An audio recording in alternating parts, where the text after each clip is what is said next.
Hey, I'm Nerys. Welcome to Dog Training 101. Luring versus shaping. What is the difference? What does it mean for dog training? So, luring, really common term heard all over the place.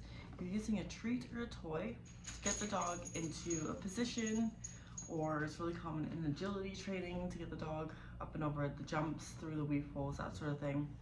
Using something that they want to get them to follow your command. Whereas shaping, on the other hand, is the dog making the decision themselves. When they make the decision to follow the command, they are rewarded. If they don't follow the command, if they decide not to, they are not rewarded.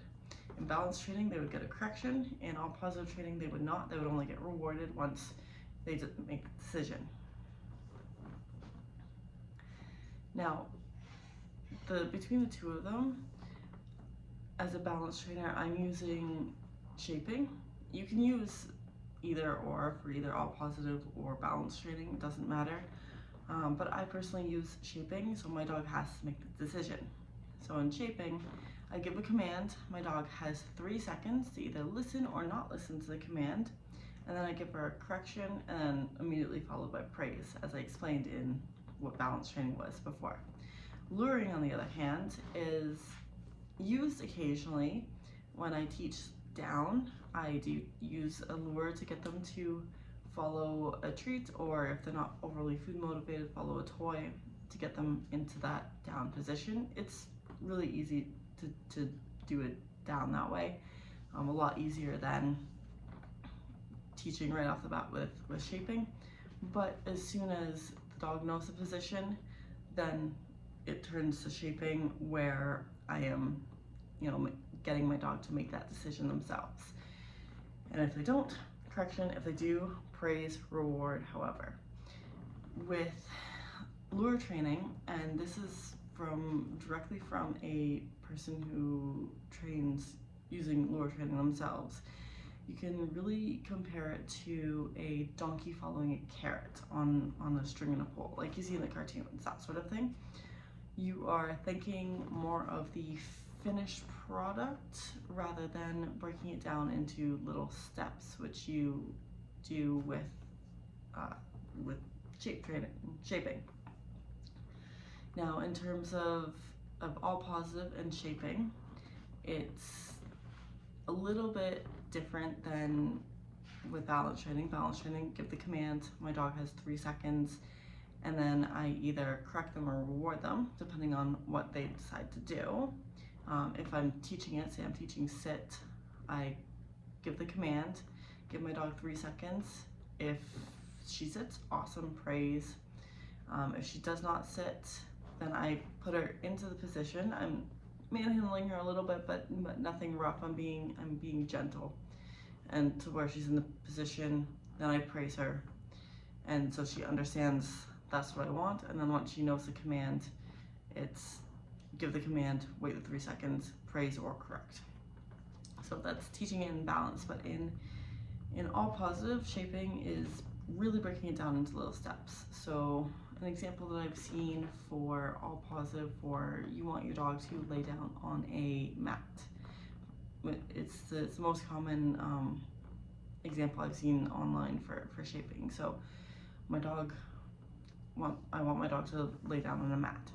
So I am in the same room as my dog. I take the mat, I unroll it, I put it on the ground. My dog looks at it, I give them a treat.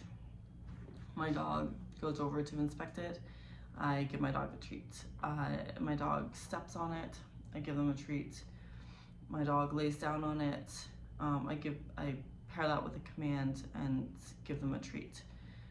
So it's getting them, they're making the decision to go inspect it, I'm rewarding it, they're making the decision to lay down on it, I then reinforce that with the command and give them a treat for making the decision to do that. I don't really like it that way. It's a lot of Pez dispenser treats, but that's how it is in the all positive world.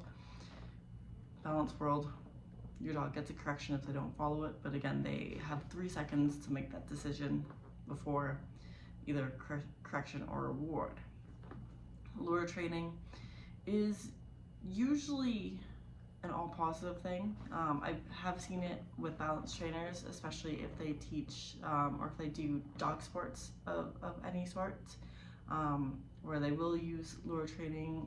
It's really, really good for teaching, like I mentioned earlier, the agility or teaching certain tricks. So dogs like to spin or to spin around you, or just certain things to look really cool is really good for to use a lure, because then the dog's following you, and then you're pairing it with a command, and eventually the dog should be able to do it without the treat or the toy, with just like your hand, and then eventually they should be able to do it with just the command.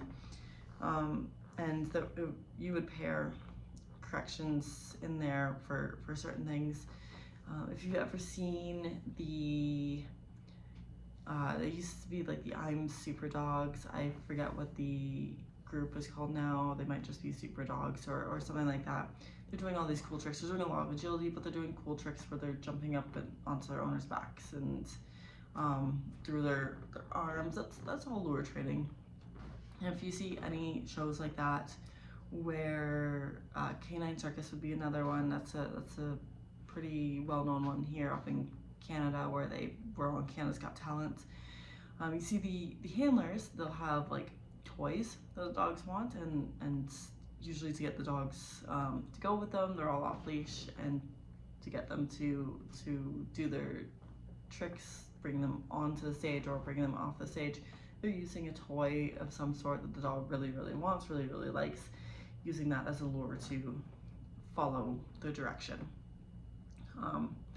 So it's having the dog follow like a donkey with a carrot, and again, that's directly from a lure trainer has said that. So that's not me making fun of them. That's not me trying to be, derogatory or say something negative towards lure trainers. That is exactly like word for word from a lure trainer themselves, like a donkey with a carrot on a stick. Whereas shaping, you're getting the dog to make the decision, to have the command, give them, like for my example, I give my dog 3 seconds to make the decision, and then either correct or reward, or all positive, just reward only when the dog makes the decision. I hope that makes sense. I hope that clears everything up, what the two ways of teaching things are, whether it be lure training or shape training. How your trainer teaches is they're going to have a variety of ways. Some trainers will use both, some trainers will use only one way or the other. What works best for you and your dog is what works best for you and your dog. You're gonna figure it out through working with your dog, and maybe your dog works really well with lure training, maybe your dog works really well with shaping.